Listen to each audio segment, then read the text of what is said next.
2 years ago, a diamond C-branding iron burned into Nessa Calloway's cheek, and the silent man who rented the room above hers would change everything before that summer ended.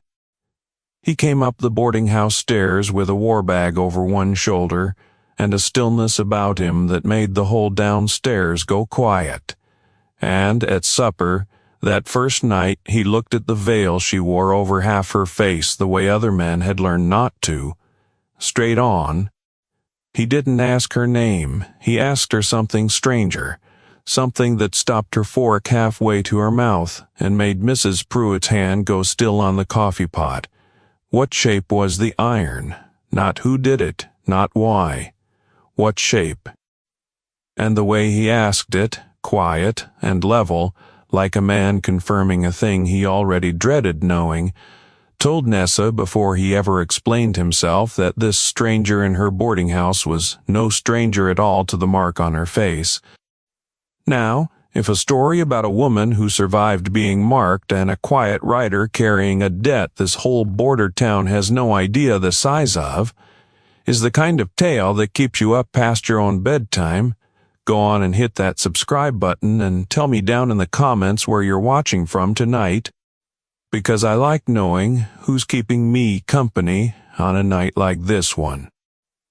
This happened in the summer of 1876 in a border town called Ocotillo Crossing, strung out along the green, slow water of the Nueces where Texas thins down toward two nations, and it is the story of a widow named Nessa Calloway, who had not shown her whole face to a stranger in 2 years, and a silent writer named Kellan Vane, who had not spoken his true name to anyone in this county since the day he rode back into it, and of a debt between two brothers that only one of them knew existed, until the night he climbed a boarding house stairs and saw the shape of an old wound on a woman he had never met. Let's go back to the evening it started, 3 days before Kellan Vane ever signed Mrs. Pruett's register, to understand exactly what kind of quiet Nessa had built her whole life around by then, and why. By the summer of 1876, Nessa Calloway had perfected a particular way of moving through Ocotillo Crossing, a careful economy of motion that let her cross from the boarding house to the mercantile and back again without once giving anybody a clean look at more than her eyes and the top half of her nose. The veil was black lace over a lighter muslin backing, sewn by her own hand from a mourning bonnet she'd had since Toby's funeral, and she had learned over 2 years exactly how to angle her head so the brim of her bonnet, so that a body walking toward her on the boardwalk saw a woman's shape and a woman's posture, and nothing underneath the veil worth stopping to study. Most of the town had stopped trying to study it long before that summer. They had their own private theories, whispered over counters and swapped at church suppers about what exactly sat under that lace. And most of those theories were wrong in the specifics, and right in the general shape, which was that something terrible had been done to Nessa Calloway and that nobody in Ocotillo Crossing had lifted a hand to stop it. She took in mending and laundry for a living, work that let her sit in the back room of Mrs. Bicka, Pruett's boarding house with her needle and her basin, and see almost nobody.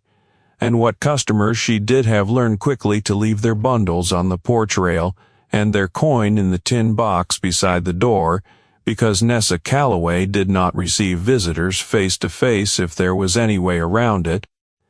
She had been a rancher's wife once, before all that, married 4 years to a homesteader named Tobias Calloway, who everybody called Toby, a patient, sandy-haired man who had filed on a good section of grass along a spring-fed draw 15 miles south of town, grass that ran green even in a dry August. And for 4 years, the two of them had built something small and stubborn out of that section, a soddy and a rail corral and a garden Nessa, kept fenced against the deer, and it had been, by her own quiet reckoning, the best 4 years of her life. Toby Calloway had died of a lung fever in the wet cold of the winter of '74, the kind of sickness that crept in slow through a bad chest cough and took 6 weeks to finish what it started, because their nearest neighbor was the Diamond T range itself, and Diamond Chi hands did not ride out to help homesteaders. Not since the ranch's foreman had made his feelings about homesteaders plain a dozen different ways over the years. She buried Toby herself with the help of an old Mexican goat herder named Anselmo, who happened by and stayed 3 days out of simple decency, and she stood over that grave in the spring mud believing, wrongly as it turned out, that the worst of her grief was already behind her. The worst of it arrived 6 weeks later, in the shape of a man named Verlin Poag. Verlin Poag ran the Diamond Emery cutter, who spent most of every year in San Antonio and Galveston tending to banking interests, and left the day-to-day running of 40,000 acres of grass entirely in Poag's hands. A trust that Poag had spent a decade turning into something closer to a private kingdom than a hired job. He was a big square man with pale eyes set too close together and a way of talking to homesteaders that made even simple weather remarks sound like a threat held in reserve. And he had wanted the spring-fed draw on Toby Calloway's section for 6 years. Ever since a dry summer had taught the whole county exactly how precious a year-round spring was in that stretch of brush country. Toby had refused to sell 3 times, politely, and each refusal had cost him something. A fence cut here, a dozen head of cattle scattered there, small cruelties that never rose to the level of a complaint the county sheriff would ride out for. Toby's death from lung fever gave Poag an opening he had been waiting 6 years to walk through, and he rode out to the Calloway soddy inside a month of the funeral with 4 Diamond C hands behind him and a bill of sale already drawn up in his saddlebag, offering Nessa a sum for the section that was less than half what the land was worth, phrasing the offer in a way that made it sound like generosity rather than robbery. She refused him. She told him plainly, standing in her own dooryard with her chin up and her voice steadier than she felt, that the section was hers now by her husband's homestead patent, that she intended to keep working it, and that Verlin Poag could take his offer back to Colonel Cutter and tell him the widow Calloway wasn't selling. Poag studied her a long moment with those close-set pale eyes, and something in his face went from calculating to cold, the particular coldness of a man recalculating what he was willing to spend to get what he'd already decided he was owed. He told her, in a voice gone soft, in a way that frightened her worse than shouting would have, that a woman alone on good grass with no husband and no sons to hold it tended to find her circumstances changed one way or another, and that she'd do well to reconsider before the county turned any colder toward homesteaders than it already was. She held her ground for 3 more weeks after that, through cut fences and 2 dead milk cows and a night when somebody, she never learned who, drove her few remaining chickens off into the brush and left the coop door standing open. She held her ground right up until the morning Poag rode back with the same 4 hands, and this time when she refused him a 5th time, standing in that same dooryard with Toby's old shotgun broken open across her arm, 2 of the hands came off their horses fast and had the shotgun in her wrists pinned before she understood what was happening, and Verlin Poag walked to the branding fire the hands had built without her noticing, on the pretext of working a stray calf that had wandered in from Diamond Z range, and he drew the Diamond Z running iron out of the coals himself. What happened next took less than a minute and changed the whole rest of her life. Poag told her, holding that glowing iron loose at his side like a man merely inconvenienced by an errand, that homesteaders who wouldn't sell to reasonable offers sometimes needed a more permanent kind of persuading, a mark that would remind her and anybody who looked at her exactly what happened to folks who tried Diamond T's patience. And before she could do more than scream once, one of the hands wrenched her head sideways by the hair, and Poig pressed that iron to her left cheek and held it there 3 long seconds while she screamed a second time, and the world went white. She did not remember much of what came after, only fragments being dumped in a wagon bed, the jolting ride to town, being left on the boardwalk outside the county doctor's office with a note pinned to her dress, claiming she'd caught the section of fire cooking supper. A story nobody who saw the clean rectangular shape of that wound ever believed for a single moment, and which nobody ever said aloud they didn't believe either. The doctor tended the burn as best he could. The section, she learned within the week, had burned to the ground entirely, the soddy and the corral and the garden fence all gone, an accident Diamond C hands reported finding when they rode past 2 days later. Nessa Calloway had no husband, no home, a permanent brand scarred into her face in the unmistakable diamond and C shape of a cattle outfit's running iron, and a county full of people who all understood exactly what had happened to her. She took a room at Agnes Pruett's boarding house in Ocotillo Crossing, with the little money the sale of Toby's tools and horse had brought her, and she sewed her first veil out of that old mourning bonnet inside a week of arriving because she had discovered fast and hard exactly how a branded face got looked at in a Texas border town. The stares that weren't quite stares, the conversations that stopped a half-beat too late when she walked into the mercantile, the particular unkindness of children who hadn't yet learned to hide their curiosity. Agnes Pruett, a widow herself, twice Nessa's age and with opinions about Diamond C, she kept carefully to herself in public, asked no questions, took Nessa in as a boarder on credit against future mending work. Careful life inside those boarding house walls that asked almost nothing of the town outside and gave almost nothing back to it either.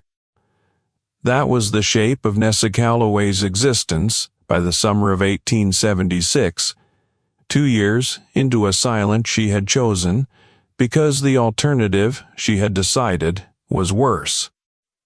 If frontier stories about people who wouldn't back down move you, tap join beside the channel name and become a member. It's how these tales keep coming. The town itself had its own reasons for that 2 years of silence, reasons that went well beyond any particular unkindness in any particular resident.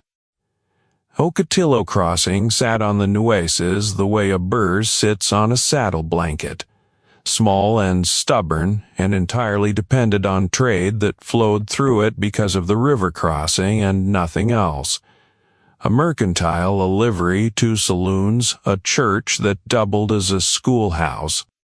And every single one of those establishments did enough business with Diamond C cattle, Diamond C freight contracts, and Diamond C payroll that crossing Verlin Poag amounted to a slow economic death sentence for whatever storekeep or rancher was fool enough to try it. The marshal, a thin, nervous man named Agnes Vane, who had held the badge 4 years and mostly wanted to keep holding it without dying, had learned early in his tenure that certain questions about diamond pater business went unasked and certain accidents involving diamond paters went unlooked into. And he had made his peace with that arrangement in the particular quiet way a man makes peace with a compromise. He doesn't examine too closely. The preacher, a decent enough man named Reverend Silas Timmons, had preached exactly 1 sermon in 2 years that touched even glancingly on cruelty toward the vulnerable, and he had felt Colonel Cutter's silent disapproval in the collection plate the following Sunday clearly enough choosing instead a steady diet of sermons about patience and providence that let his congregation nod along without anybody having to look at Nessa Calloway's veil and think too hard about what patience and providence had actually delivered her. The storekeepers were friendly enough to Nessa's face, took her mending money same as anybody's, but not one of them had ever, in 2 years, asked her directly what had happened to her cheek, because asking would have required them to hear an answer. It was, in its way, a more thorough kind of cruelty than the branding itself, this 2 years of a whole town choosing not to see what was directly in front of them, and Nessa had come to understand it as simply the weather of the place she lived in. Because fighting it alone had already cost her a husband's homestead and half her face, and she had nothing left to spend on a battle she couldn't win, she kept her needle busy, she kept her veil straight. She waited, without quite admitting to herself that she was waiting for anything, for a life that mostly consisted of small, careful days, to simply continue being survivable, one at a time, for as long as it took. That was the life Kellan Vane rode into on a hot Tuesday evening in July, leading a rangy gray gelding with a Confederate cavalry brand, long since grown over on its hip, and a war bag that had crossed more country in 13 years than most men saw in a lifetime. He was not a large man, not in the way Verlin Pog was large, but he carried himself with a compactness and a stillness that made rooms take notice of him, anyway. Dark-haired, going gray early at the temples, a face weathered past its years by sun and something harder than sun, and a long puckered scar along his left forearm that he never explained and nobody ever asked about, because there was a quality to Kellan Vane's silence that discouraged casual questions the way a locked door discourages casual visitors. He drifted into Ocotillo Crossing 3 days earlier from the direction of the Rio Grande, taken a look at the town, the river, the lay of the country, and said almost nothing to anybody beyond what business required. And on that hot Tuesday evening he walked into Agnes Pruett's boarding house, set his war bag down by the door, and asked in a low, even voice whether she had a room to let by the week. She did, the small one at the top of the stairs, and she named her price, and he paid it in coin without argument or comment, and that might have been the whole of it. One more quiet drifter passing a few weeks in a border town before moving on, except that supper was served at 6, and boarders ate together at Agnes Pruett's long table, whether they wanted company or not. And at 6 o'clock that evening, Nessa Calloway came down from the back room, with her veil in place the way it always was, carrying a bowl of beans to set at the center of the table. And Kellan Vane looked up from the chair Agnes had shown him to and went very still. He did not stare the way men sometimes stared, that furtive sideways cataloging of a wound they were too polite to ask about outright. He looked at her directly, openly, the way a man looks at something he is trying very hard to be certain of, and Nessa, who had 2 years of practice reading exactly how much a stranger's gaze cost her, felt something different in his attention than she had felt from anyone since the branding. Something closer to recognition, though she could not have said recognition of what evening. She set the beans down and kept her eyes on the bowl rather than the stranger. The small, defensive habit 2 years had worn into her. "There's cornbread coming, if you'll wait on it." He didn't answer that directly. He was still looking at the veil, at the particular place where the black lace sat closest to her left cheek. And when he finally spoke, his voice was quiet enough that Agnes, coming through from the kitchen with the cornbread, "What shape was the iron?" Nessa's hand went still on the edge of the table. Agnes Pruett stopped in the kitchen doorway with the cornbread pan still in her mitts, and for a long moment the whole downstairs of the boarding house held a silence thick enough to taste, because in 2 years nobody, not one soul in Ocotillo Crossing, had ever asked her that question directly, as though the answer mattered to him specifically, and not merely as gossip to be traded later over a card table. "Why would that concern you?" Her voice came out steadier than she expected, though her pulse had climbed into her throat. "Because I know most every running iron worked in this county." Kellan Vane's eyes hadn't left her face, and there was nothing in them she could read as cruel curiosity, only a grim patience, like a man asking a question he already suspected the answer to. "And there's one shape in particular, I hope to God it wasn't." She stood there a long beat, weighing whether to answer a stranger something she'd never spoken aloud to anyone but Agnes, and something about the stillness in him, the total absence of the pity or the appetite for scandal she'd learned to brace against, made her answer before she'd fully decided to. A diamond, with a C, worked inside it. Something moved through Kellan Vane's face then that Nessa would spend the next several weeks trying to name, and would eventually understand as grief laid directly over rage, two things arriving in the same instant, and fighting for the same small space behind a man's eyes. He didn't say anything else that night. He ate his supper in the same careful silence he'd carried in with him, thanked Agnes for the meal, and went up to his room, and Nessa lay awake a long time afterward turning that strange exchange over, wondering what a total stranger could possibly know or care about the exact shape of the iron that had ruined her face.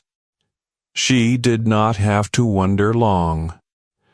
Over the following days, Kellan Vane settled into a quiet rhythm around the boarding house and the town that told, anybody paying attention, he intended to stay a while, and he paid attention to a great many things most drifters never bothered noticing.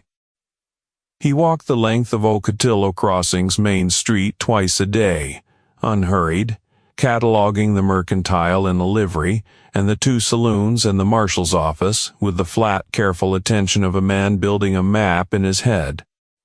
He asked the livery owner, an easy-talking fellow named Purdy, casual questions about the county that weren't casual at all if you listened close, who ran the biggest outfit hereabouts, how long Diamond Say had held its range, whether the ranch's owner lived local or elsewhere, and Purdy, glad of the company and not especially discreet by nature, answered every one of them at length, filling Kellan Vane in on a decade of local history he absorbed without once revealing why he wanted it.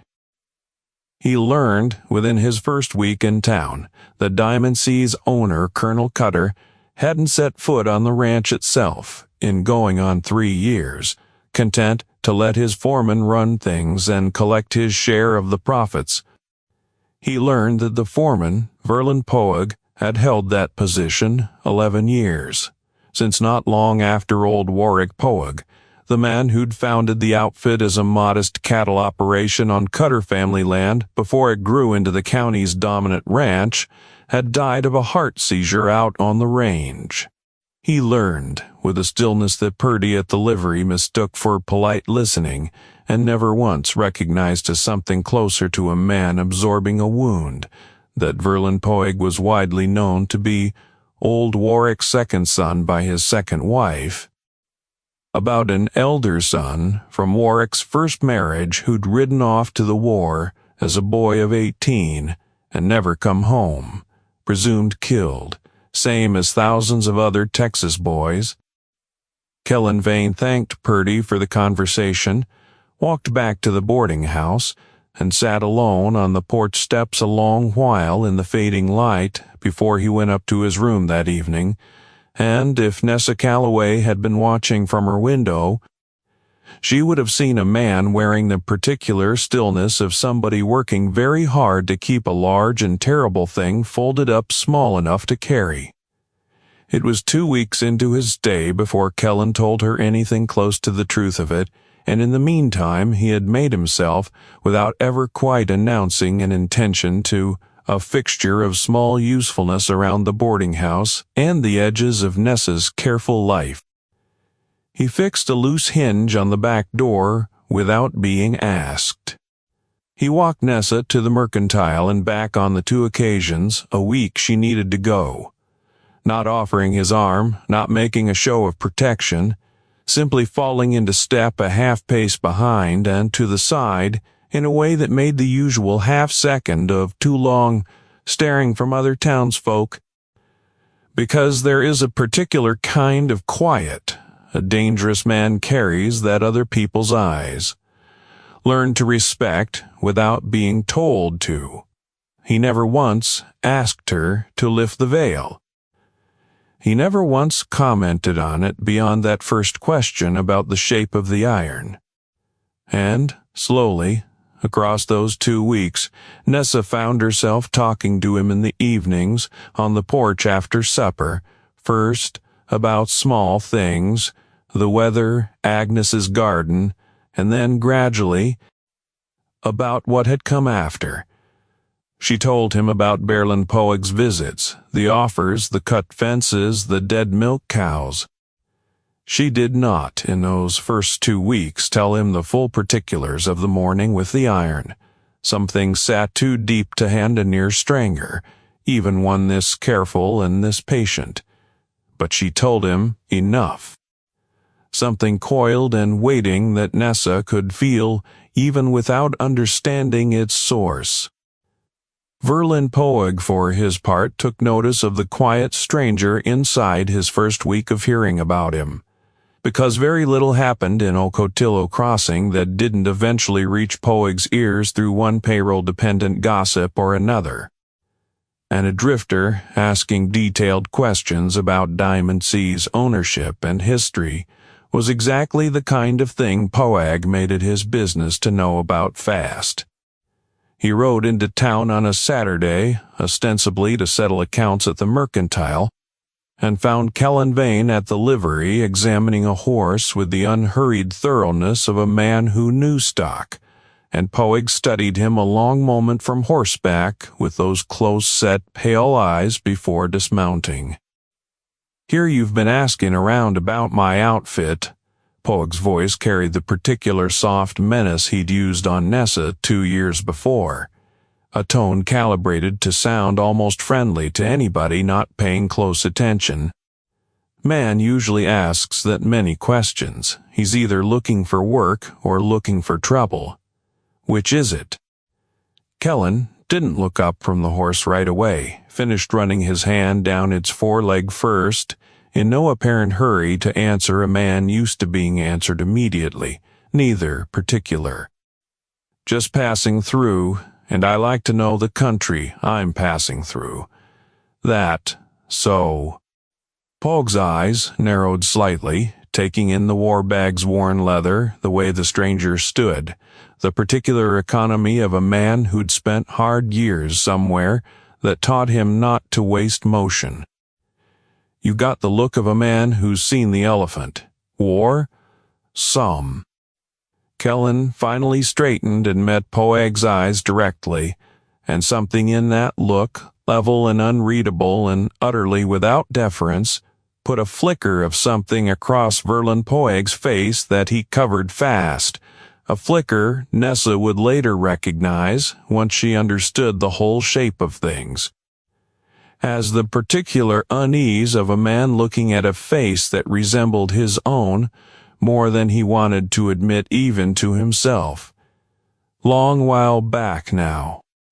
Poeg let the silence sit a beat too long, studying him, and then seemed to decide the stranger wasn't worth the trouble of pressing further, at least not that morning. "Well, Ocotillo Crossing's a small town, mister. Diamond C's business is most everybody's business here, one way or another. You'd do well to remember that drifting through." He swung back up onto his horse, and before he rode off, he glanced once, deliberately, toward the boarding house down the street, a glance that lingered a half-second longer than casual, and Kellan Vane watched him go with an expression.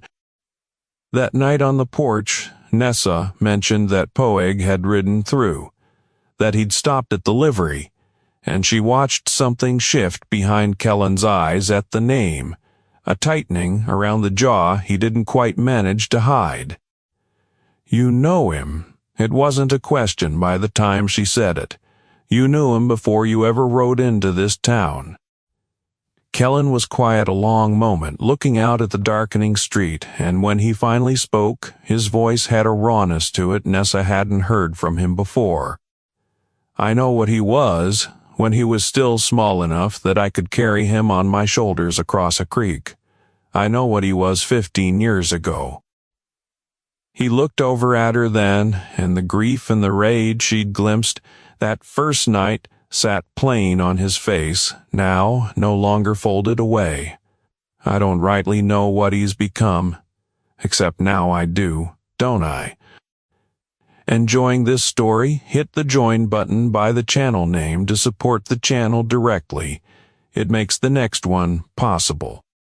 She asked him plainly. Then, sitting on that dark porch, with the cicadas going in the mesquite, and Agnes's lamp still burning in the kitchen window behind them.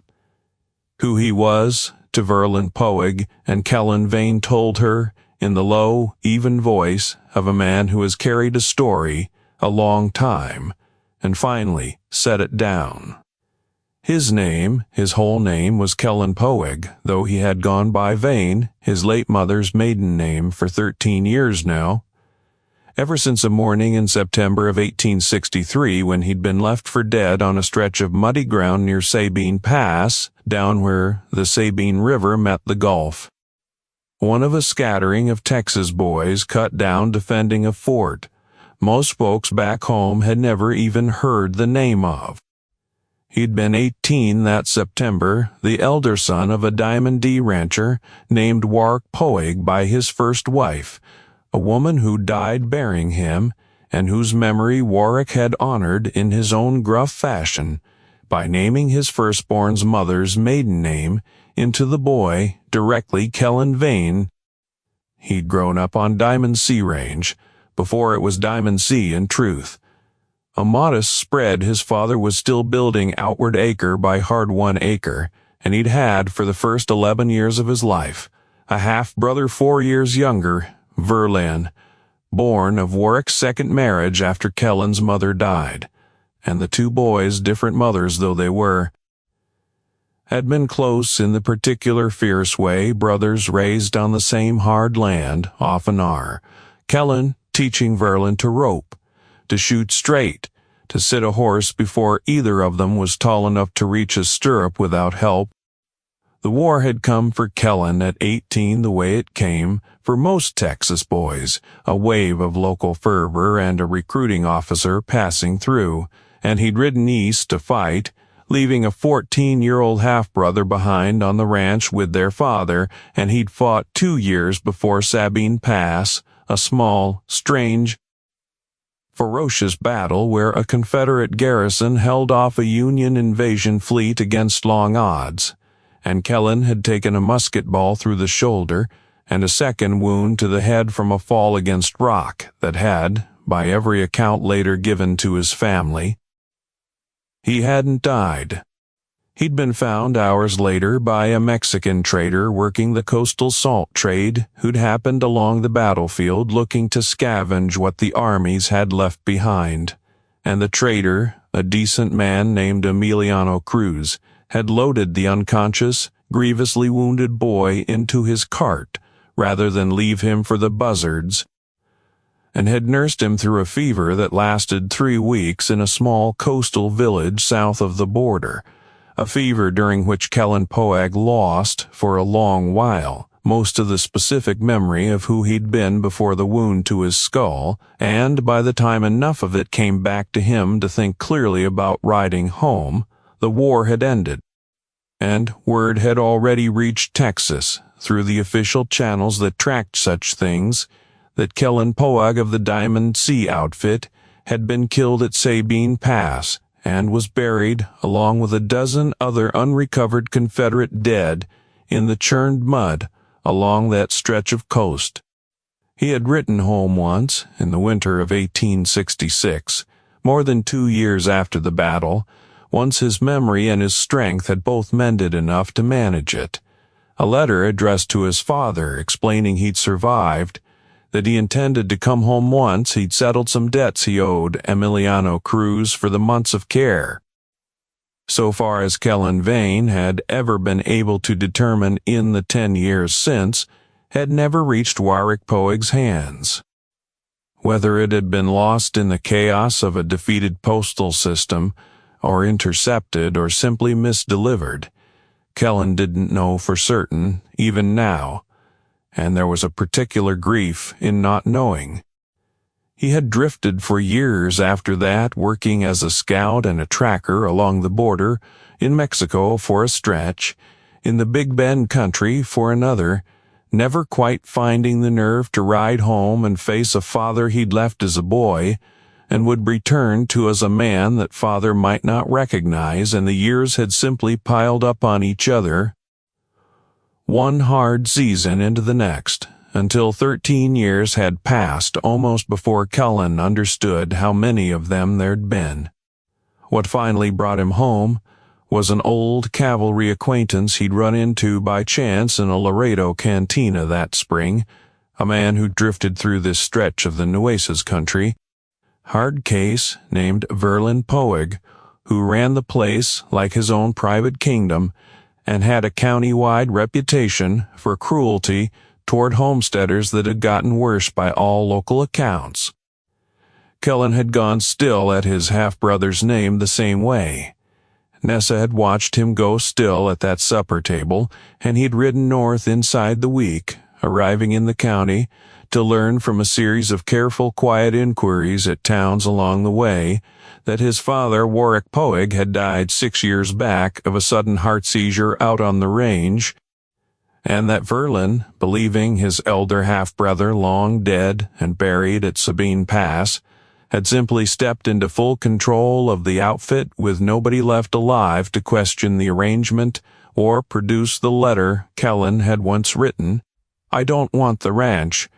Kellan said this to Nessa plainly, on that dark porch, and there was no doubt in his voice when he said it, a man who had settled that particular question with himself a long while before this conversation.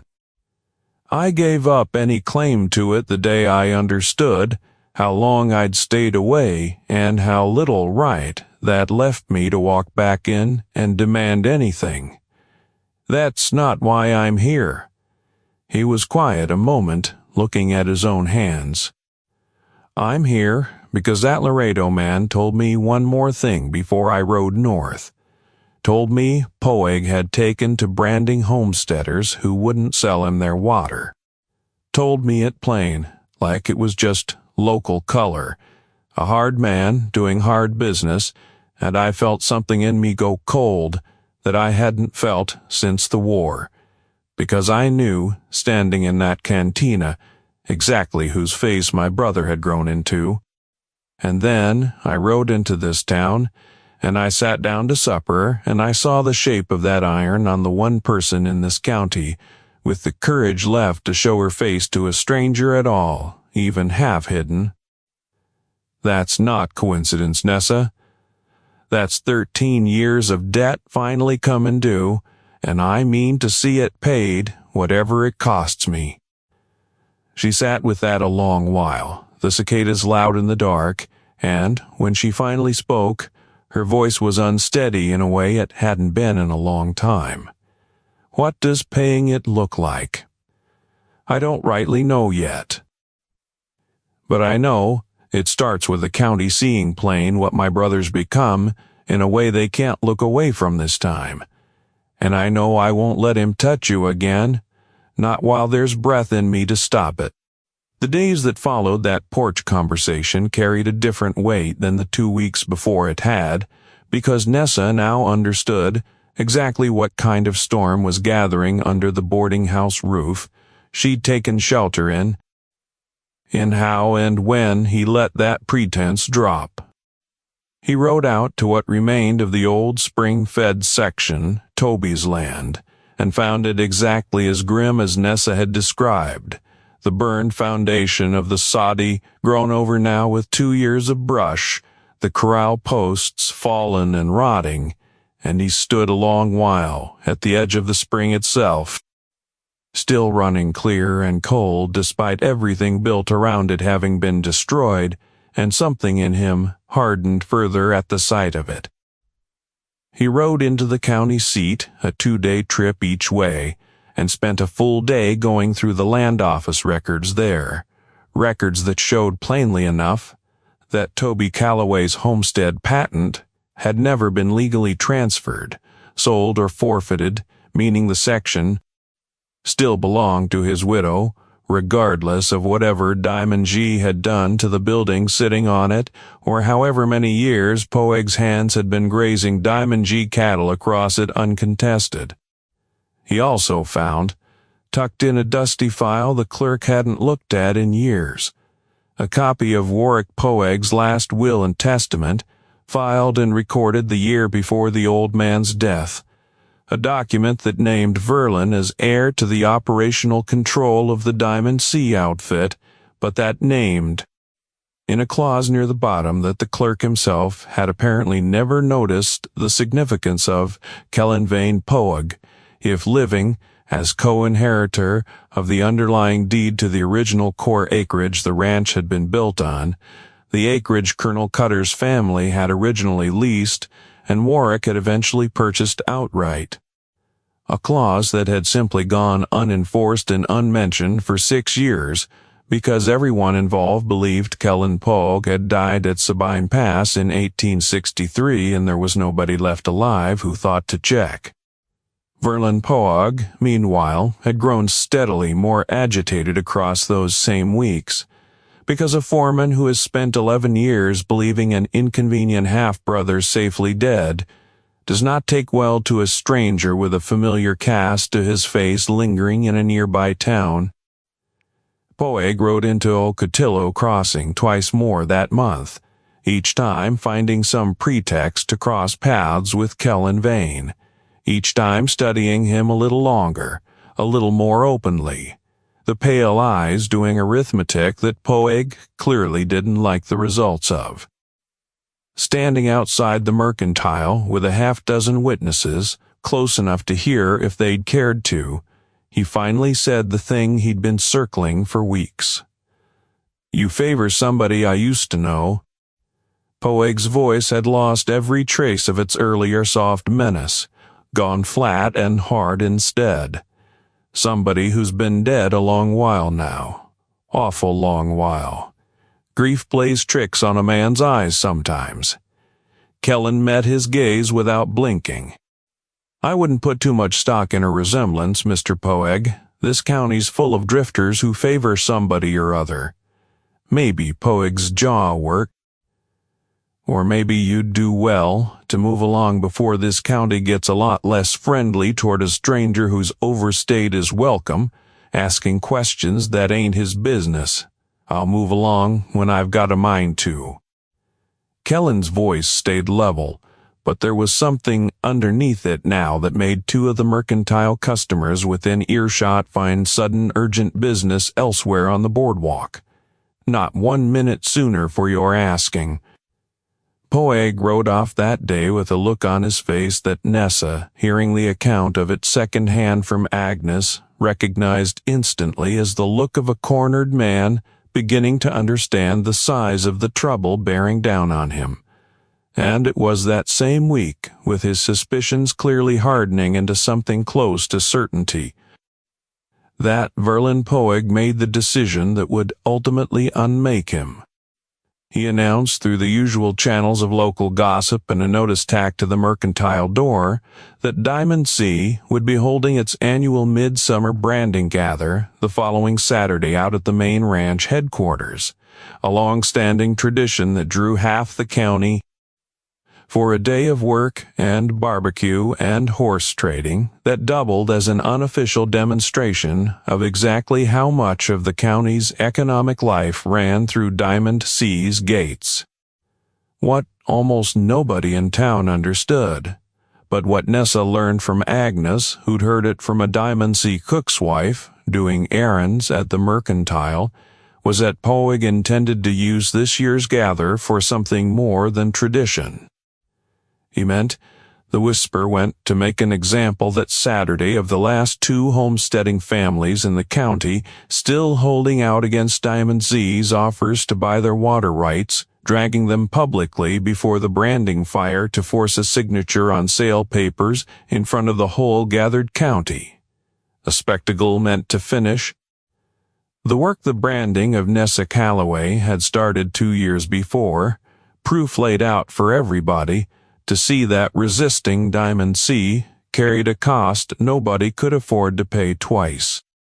Kellan heard this account from Nessa with a stillness that had gone past, cold clear into something Nessa hadn't yet seen in him, a settled, terrible calm.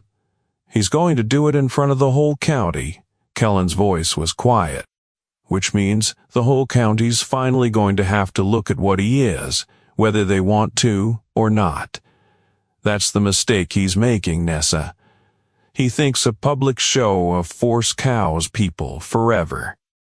Sometimes it just gives them something they can't look away from anymore. She asked him, her hand tight on the porch rail, whether he meant to ride out to that gather, and Kellan looked at her a long moment before he answered, and in that look she saw both the debt he'd carried 13 years. "I mean to."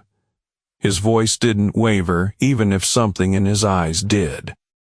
"I've got a will filed at the county seat that says I've got as much claim to what's under that Diamond T sign as Verlin does, and I've got 13 years of a debt I owe you and every other family he's hurt on that range, and Saturday, in front of God and this whole county, I mean to collect it. Whether you come with me is your choice entirely, Nessa. Nobody's dragging you out to that fire a second time. But if you want your land back clean, with a legal patent nobody can burn down twice, Saturday's the day it gets settled, one way or the other."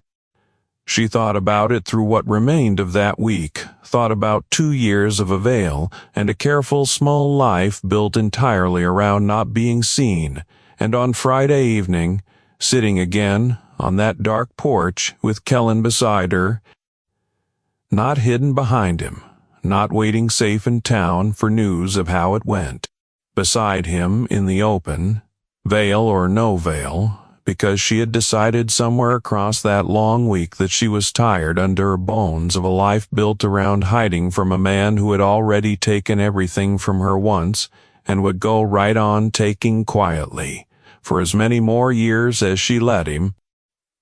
Saturday morning came in clear and already hot by 7, the kind of Nueces country summer day that promised worse heat by noon, and the road out to Diamond C headquarters carried more traffic than Nessa had seen on it in 2 years.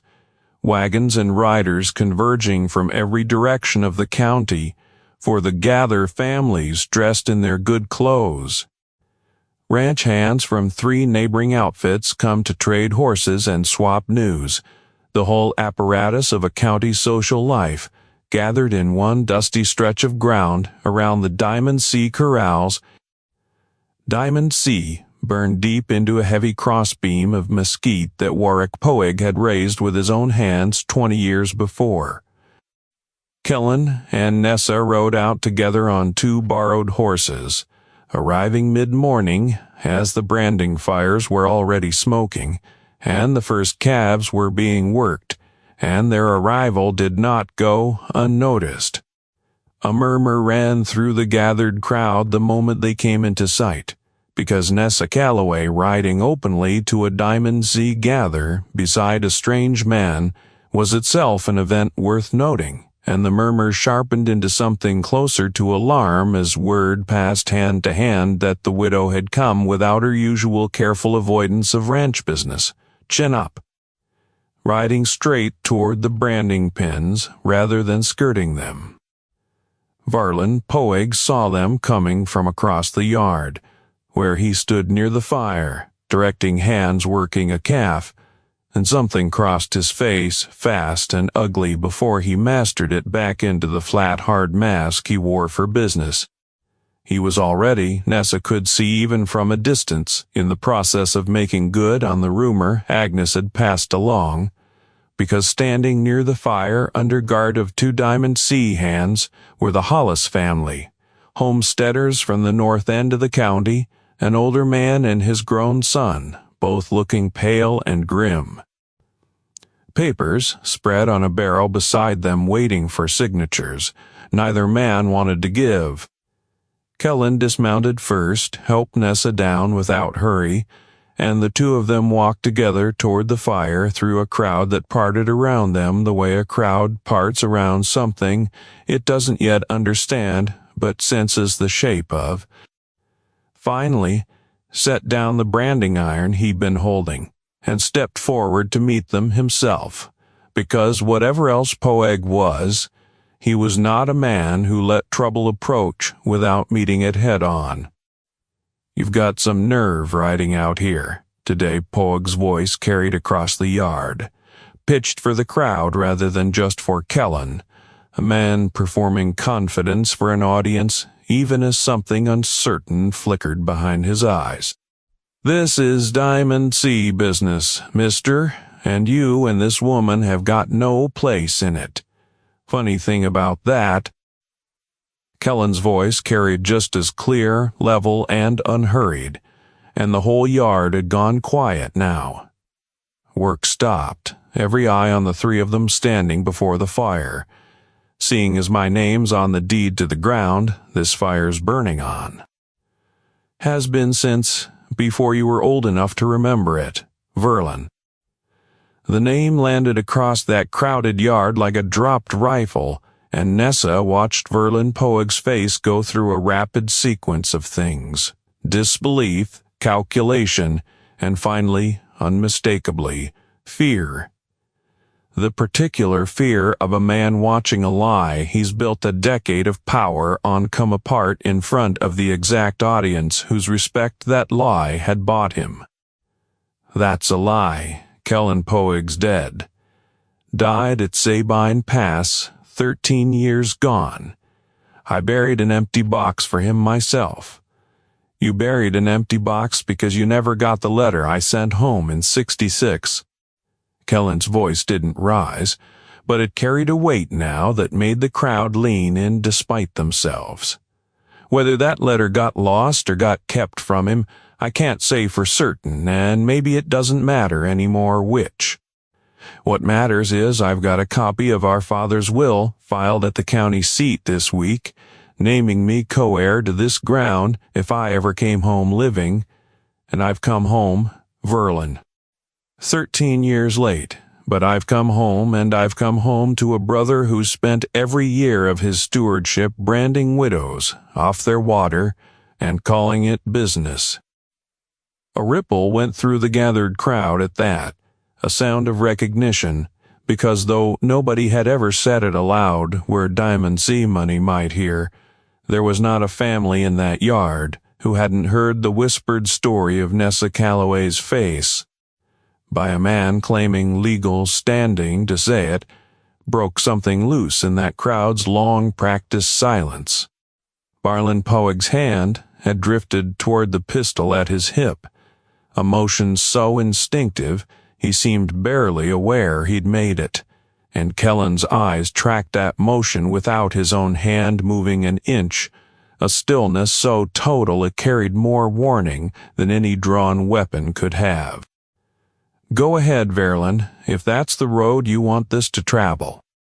But you'd be shooting your own brother, in front of half this county, on the exact spot our father raised that sign with his own 2 hands, and I promise you, whatever happens to me after, that story travels faster, Poeg's hand stopped, hovering, and something in his face crumpled, then the mask finally cracking clean through, and in that crumpling Nessa saw, for the first time in 2 years, not a monster, but simply a small, frightened, cruel man, who had built his whole identity on a brother's absence.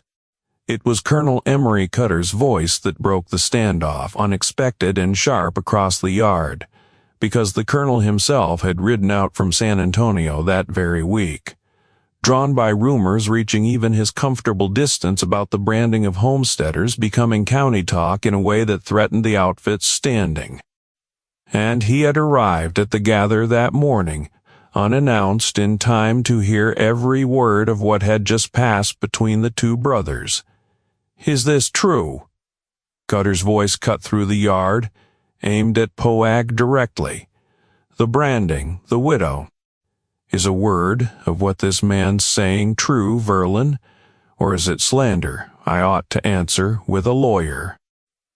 The silence that followed stretched long enough that it became itself an answer, because Verlin Poeg, faced with his employer's direct question in front of the whole gathered county, found for the first time in 11 years that he had no ready lie left to reach for, and his silence told the crowd everything his words for 11 years had worked to keep hidden. Kellan turned, then walked to the fire and drew the still glowing branding iron from the coals himself, and the crowd went utterly still, watching, uncertain what they were about to see, some of them perhaps bracing for violence turned back on Verlin Poeg in the same terrible coin he'd spent on Nessa. Kellan did not turn toward his brother with it. He walked instead to the great wooden crossbeam arching over the ranch road, the beam their father had raised with his own hands. Diamond C burned deep across its face, and he pressed the glowing iron to the wood below that old lettering, and held it there, burning in slow, careful strokes, not a wound. Poeg, home, 1876. Burned plain and permanent into the same beam that had carried his father's brand for 20 years. A mark that would stand over that ranch road for as long as the wood itself stood, proof for every rider who passed under it from that day forward of exactly who had come back. He set the iron down when he'd finished, and turned back to face the crowd, to face Colonel Cutter, to face his brother, standing pale and diminished by the fire. "I don't want the ranch, Colonel. I never came home for that. But I'll hold my claim on this deed until every family Verlin's hurt gets their land and their dignity back clear and legal, starting with the Hollis family standing right there under guard, and starting with Nessa Calloway's section, along the spring which by the county's own land office records never legally left her hands to begin with, whatever your foreman burned into it or her." His voice hardened. "And I'd suggest, Colonel, that a man who's let this go on 11 years unchecked has some hard accounting of his own to do about exactly what he was willing to look away from so long as the beef kept moving." Colonel Cutter, to his credit, or perhaps simply to the credit, of a shrewd businessman recognizing catastrophe when it stood in front of him in broad daylight before half the county as witness, moved fast in the hours that followed. He stripped Verlin Poeg of his position on the spot, ordered the Hollis family's papers torn up and their land left untouched, and rode personally into Ocotillo Crossing that same afternoon to instruct a suddenly much braver Marshal Vane to hold Verlin Poeg on charges of assault and land fraud until the county court could properly convene. Charges that a marshal who'd spent 4 years looking away suddenly found no shortage of courage to pursue, now that the county's opinion had shifted so plainly and so publicly against the man he'd been protecting. Nessa stood at the edge of that crowd through all of it, through Kellan's confrontation and the iron burning into the wood and Colonel Cutter's swift, hard justice, And somewhere in the middle of watching 2 years of silence break open in front of a whole county's eyes, she reached up slowly and unpinned her veil and let it fall. Nobody gasped, nobody looked away either. The crowd that had spent 2 years not quite looking simply looked, plainly, openly, at the diamond and sea scar on her left cheek. And what passed across that yard in the long moment after wasn't horror, it was something closer to shame, a whole county's collective shame finally arriving 2 years too late to matter. Because shame, owned honestly, is at least the beginning of something better than silence. Kellan crossed the yard to stand beside her, and he didn't say anything about the veil, didn't praise her for the lifting of it, or make it into more than it was. Simply stood beside her the way he'd stood beside her every day for weeks, present, steady. "It's done." His voice was quiet, meant for her alone amid all that noise and aftermath. Whatever comes of the charges, whatever the court decides about the deed, the part that mattered most is done. This whole county's seen you plain today, Nessa, and not one of them looked away. Neither did you. She looked at him, her scarred cheek bare to the summer light for the first time in 2 years, and something in her chest that had been clenched tight since a morning, by a spring-fed draw finally, slowly began to loosen. "Not since the first night you asked me the shape of the iron." The weeks that followed carried their own long, slow reckoning. County court proceedings that stretched into autumn, a legal untangling of land patents and fraudulent bills of sale that eventually restored clean and clear both the Hollis section and Nessa's own spring-fed draw to their rightful owners. Did not hang for what he'd done, the law of that place and time being what it was, but he left the county entirely once the court proceedings concluded, stripped of position, of standing, of the fear he'd once traded on so freely, a small diminished man riding away from a kingdom that had never truly been his to begin with. Kellan did file his claim on the diamond cheese underlying deed, not to run the outfit himself, which he had no taste for after everything, but to sell his half-interest back to Colonel Cutter for a fair price, and use the proceeds along with what remained of his own long-saved wages from 13 drifting years, to help Nessa rebuild on the section along the spring. A new house raised that autumn on the same ground the old soddy had stood on, closer to the water this time, with a porch facing west toward the evening light. Ocotillo Crossing, in the months that followed, got used to seeing Nessa Calloway walk its main street with her face bare to the sun, chin up, unhurried, and got used, too, to seeing a quiet man named Kellan Vane walking a half-step beside her. Much cared to walk alone, she kept the section. She kept her name, and eventually the following spring she took his as well, a quiet wedding at the little church where Reverend Timmons, by then a somewhat braver man himself, spoke plainly for once about mercy finally arriving where it had been owed a long while. The same county that had once looked away from a branded cheek, now filling a small church to stand witness to something mended instead of something broken. And on summer evenings after that, when Nessa Calloway sat on her own porch with the spring running clear below the house and Kellan beside her, she no longer thought of the diamond and sea scar on her cheek as a mark of what had been taken from her, but simply as a scar, the last visible proof of a debt two brothers had carried in opposite directions for 13 years, until one of them finally, fully, at terrible cost, paid it.